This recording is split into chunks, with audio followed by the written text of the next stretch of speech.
A Roman general gallops into London and sees something that makes his blood freeze. Smoke. Everywhere. And it's moving toward him. He does something no Roman general has ever done in 800 years of conquest. He abandons a Roman city without a fight. The woman chasing him has red hair, stands 7 feet tall, and just killed 70,000 Romans in 3 weeks. Her name is Boudica, and she's about to teach the world's greatest empire what pure rage looks like when it has nothing left to lose. You're Queen Boudica of the Iceni.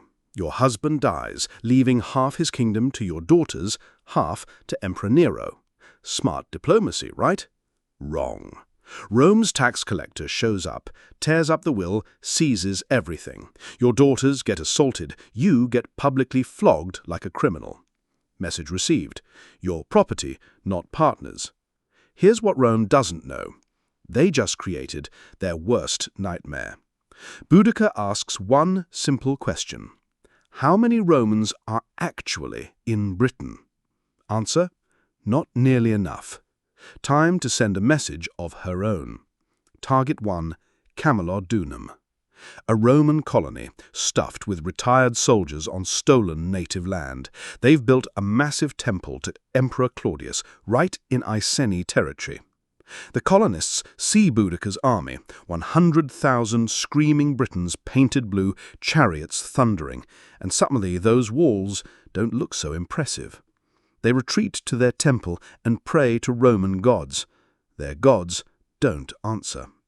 Boudica doesn't just take the city, she erases it. Every building burned, every Roman killed, even the dogs and cats. The archaeological evidence is terrifying. Skulls with axe marks, children's bones in ash, Roman coins melted by heat. Here's the crazy part. You can still see this destruction layer under Colchester Castle today. Emperor Nero dispatches the 9th Legion, 5,000 elite killers who conquered Spain and never lost a battle. Commander Quintus Petilius Cerealis is so confident he doesn't wait for reinforcements. That confidence lasts 12 minutes. Boudica hits him with coordinated chariot warfare, surgical strikes the Romans have never seen. Chariots wheel in, dump javelins, wheel out, before legionaries can respond. When the smoke clears, the legendary 9th Legion is scattered across 3 miles of countryside. Cerealis escapes with 200 cavalry. The other 4,800, wolf food. Boudica doesn't celebrate. She just keeps killing. London has 30,000 people. Boudica's army, 200,000. Governor Suetonius reaches London with 2,000 troops, looks at those odds and makes history's most pragmatic decision. Pack everything. We're leaving. Some citizens beg him to stay. Some offer money. Some threaten to report him to Rome. He leaves them all to burn. London becomes ash, then Verulamium. 3 major cities, gone. Trade stops, roads empty, survivors flee. For the first time since Caesar, Romans in Britain are genuinely terrified.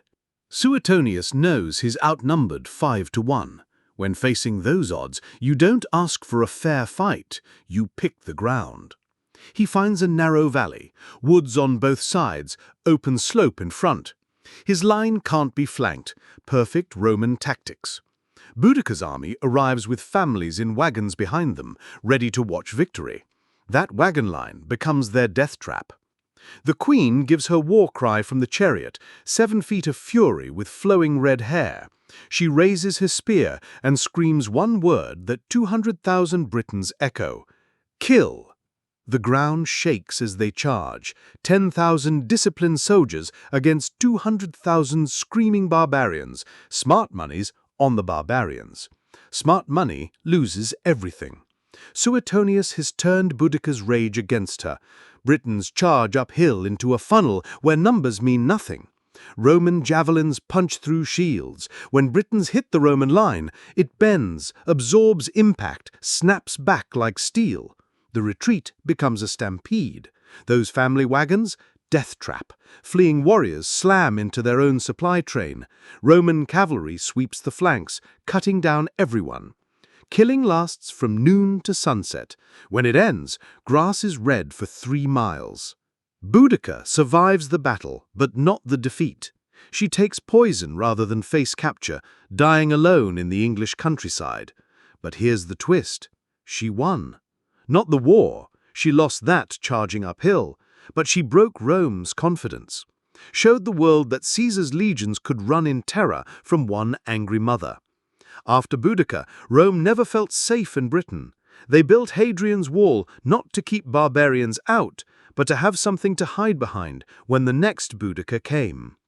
Boudica understood what modern rebels don't. You don't need to win to change everything. Rome had bigger armies, better weapons, superior tactics, but Boudica had something more dangerous, nothing left to lose. People with nothing to lose don't calculate odds. They break things until someone pays attention. Every revolution since follows her playbook.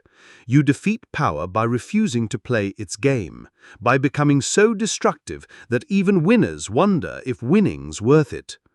Rome rebuilt their cities, but they never rebuilt their certainty, and that's what killed the empire. So here's the question that'll keep you up tonight. When someone destroys your family, burns your cities, and humiliates everything you believe in, are you Boudica or are you Rome? Do you calculate revenge or do you calculate survival? Because one choice makes you a legend, the other makes you an empire. And history suggests you can't be both. Drop your answer below, but be honest. When push comes to shove, which would you choose, glory or victory? The comments will reveal who you really are.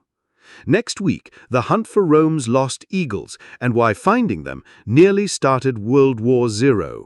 Subscribe now because this story gets darker. Final question. You're Suetonius facing 200,000 enemies with 10,000 troops. Fight and probably die a hero, or run and definitely live a coward. Your choice might just save civilization.